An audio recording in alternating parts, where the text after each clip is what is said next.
Hi everyone, it's Hello. Linda and Michelle, and it is a weekday and probably the last movie review for the weekend because I leave town tomorrow for a few days.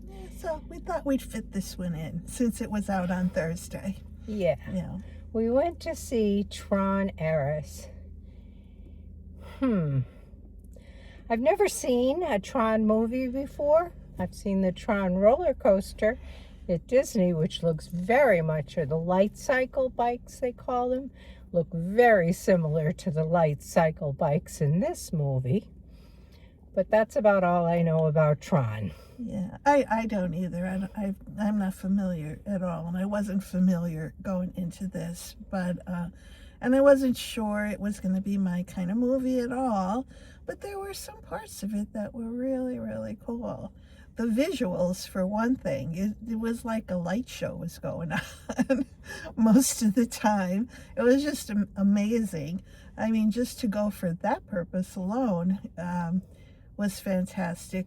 The story was a very simple story, wouldn't you say? I mean, it wasn't really in depth, but It gave me a lot to think about. It was on the grid, and these were programs that were being developed, machinery, airplanes, cars, and then people. They started developing people, but they couldn't maintain their existence for more than, 29 minutes? But there was someone out there who had developed something that they called permanence. And that was kind of what the whole, I would say to me anyway, what the story was about. The one company wanted to get this insight into the permanence so that they could transform their game. Yeah. Kinda? Do I got it right? Well, the whole movie was fascinating to me. It's a lot of food for thought. Yeah. It was they had these machines that built. It was almost like a 3D machine that built like equipment and warriors, like soldiers and their flying machines and bicycles and things. But instead of as a 3D machine would work, and honestly, I've seen the results of 3D, but I've never seen one work. But this was like with lasers that built these equipment and these soldiers. And like Michelle said, they could only stay for 29 minutes. And then they disintegrated. Yeah, which was kind of cool.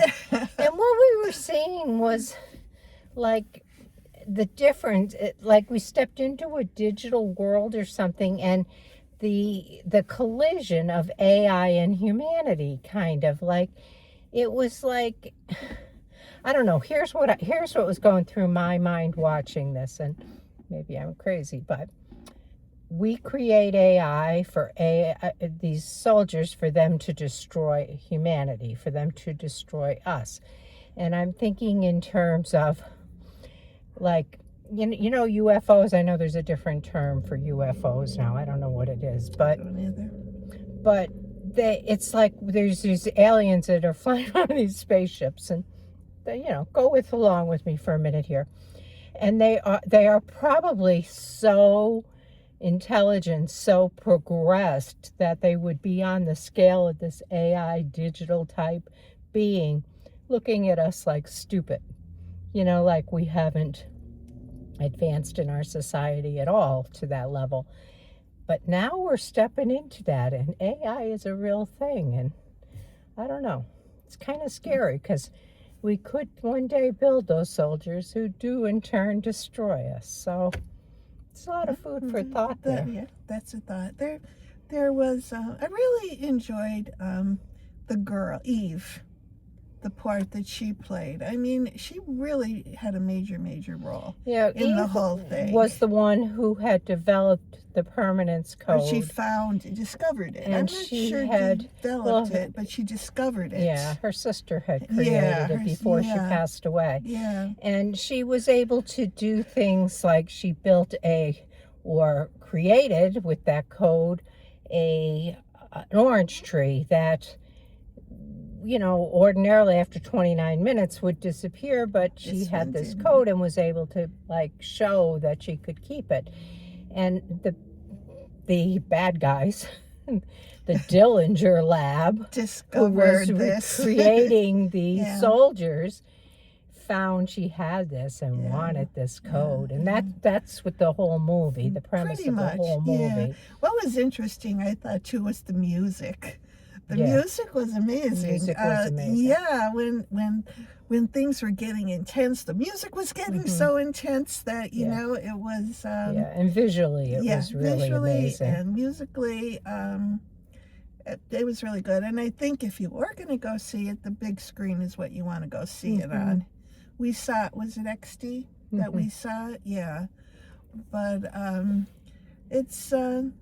I think it's going to be a hit. And then there was this being that came to be who was Jeff Bridges, but he appeared to me like he was like a Star Wars kind of figure who appeared from the 80s. He appeared, right? With some kind of, I don't know, just kind of information or to build confidence, or I don't even know how to describe it, but he just kind of appeared and disappeared like you would expect the great guru of Star Wars. But he had a lot of knowledge about permanence and whether really there is such a thing as permanence. Yeah. I don't know who he was, and I'm sure he's probably from a previous movie. I have a feeling he was too. Yeah, so tell us about him. Who is he and what it was his... But that was something I noticed too, because when Ares went back to the 80s to try to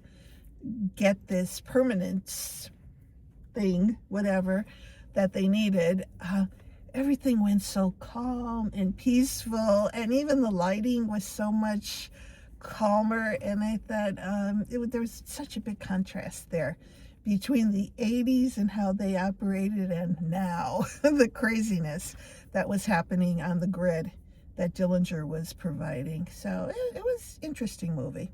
It was. I actually enjoyed it. Yeah. How would you rate it? I go with an 8. Okay, I would go with a 7. Mm-hmm. I would say, I'm sure you're going to see it because it's going to be a very popular movie without a doubt. Yeah, I think it'll be popular. But it's been a while, I guess. Michelle said she did a little research on past movies, and there have been 2 Tron movies. I didn't know that. I'm pretty sure that's how I read it, and this would be the 3rd. But the first one was way back in the 80s, I believe. Anyway, check it out. Maybe I'm right and maybe I'm not about that, but maybe you've seen other Tron movies also. Yeah. So, well, go see it. It should be in your theater this weekend. And that's about all we have. I will say Jared Leto played a really good part. He plays the part of Ares. Oh, okay. And he was good. He was good too. He was really very good. Yeah, I really but liked his character. That's what we got. Okay. If you would take a minute and like our video, we'd really appreciate that. If you haven't subscribed, we'd love to have you. And let us know what we missed, or fill in some holes for us, or tell us how you would rate this movie. We'd love to hear from you. Yeah, we'll probably be back next weekend. Not this weekend, next weekend. All right. We're on a little break. All right. Have a good week. Bye. Bye.